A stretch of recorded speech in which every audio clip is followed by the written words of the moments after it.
नमस्कार, मैं साकित कुमार। अब तो भारत टाइम्स देख रहे हैं। जीएसटी में सुधार के बाद आज से नई दरें लागू हो चुकी है, जिसको लेकर केंद्रीय मंत्री चिराग पासवान ने प्रधानमंत्री नरेंद्र मोदी और वित्त मंत्री को धन्यवाद दिया। उन्होंने कहा कि लंबे समय से इसकी मांग चल रही थी, खासकर आम लोगों को इसका बड़ा फायदा मिलने वाला है। इस वीडियो में देखिए क्या कुछ बयान देते हुए नजर आ रहे हैं चिराग पासवान। तो मध्यम वर्ग लोगों को एक बहुत आरामदायक। सबसे पहले आज नवरात्रि की तमाम भारतवासियों को, तमाम बिहार वासियों को ढेर सारी शुभकामनाएं। माता रानी के ये दिन हैं, उनकी आराधना में इन दिनों को हम बिताते हैं और ये कामना करते हैं कि उनकी कृपा, उनका आशीर्वाद हम सब पर बना रहे, हम सब की मनोकामना पूरी हो। पर मैं इतना ज़रूर कहूँगा कि माता रानी के आशीर्वाद से एक मनोकामना हमारे प्रधानमंत्री आदरणीय नरेंद्र मोदी जी ने सभी देशवासियों की पूरी की है।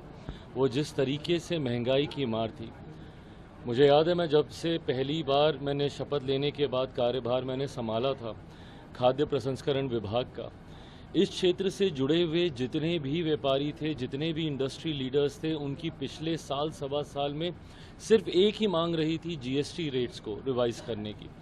जिस तरीके से अलग अलग स्लैब्स में जीएसटी रेट्स बटे हुए थे, जिसकी वजह से इंडस्ट्री को भी इस बात का एहसास होता था कि इसको कम टैक्स के दायरे में लाया जा सकता है। ऐसे में मैं मेरे प्रधानमंत्री का, वित्त मंत्री साहिबा का मैं विशेष तौर पर अपनी तरफ से, अपनी पार्टी की तरफ से, बिहार वासियों की तरफ से, देशवासियों की तरफ से मैं धन्यवाद करता हूं कि इस बड़ी मांग को उन्होंने स्वीकार किया और जिस तरीके से टैक्स में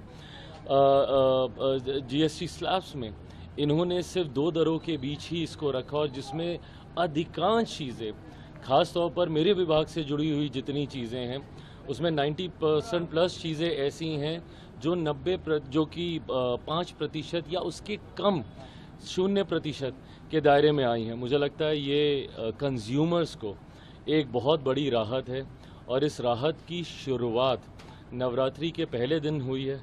इससे और खूबसूरत लम्हा और हो नहीं सकता। लेकिन विपक्ष सवाल खड़ा करे, मल्लिकार्जुन खड़गे कह रहे हैं कि 100 में खाकर आज पर आपने देखा, प्रधानमंत्री नरेंद्र मोदी और फाइनेंस मिनिस्टर को केंद्रीय मंत्री चिराग पासवान ने धन्यवाद दिया। इसके साथ ही देशवासियों को नवरात्रि की शुभकामनाएं भी दी और उन्होंने कहा कि देश लंबे समय से इसकी मांग कर रहा था, जीएसटी में सुधार की, और अब जब नई दरें लागू हो चुकी है तो इसके लिए तो धन्यवाद बनता है और नई दरें जो हैं वो आम लोगों को काफ़ी राहत पहुँचा रही है। फिलहाल इस खबर में इतना ही। नवभारत टाइम्स के साथ बने रहें। पटना से साकित कुमार।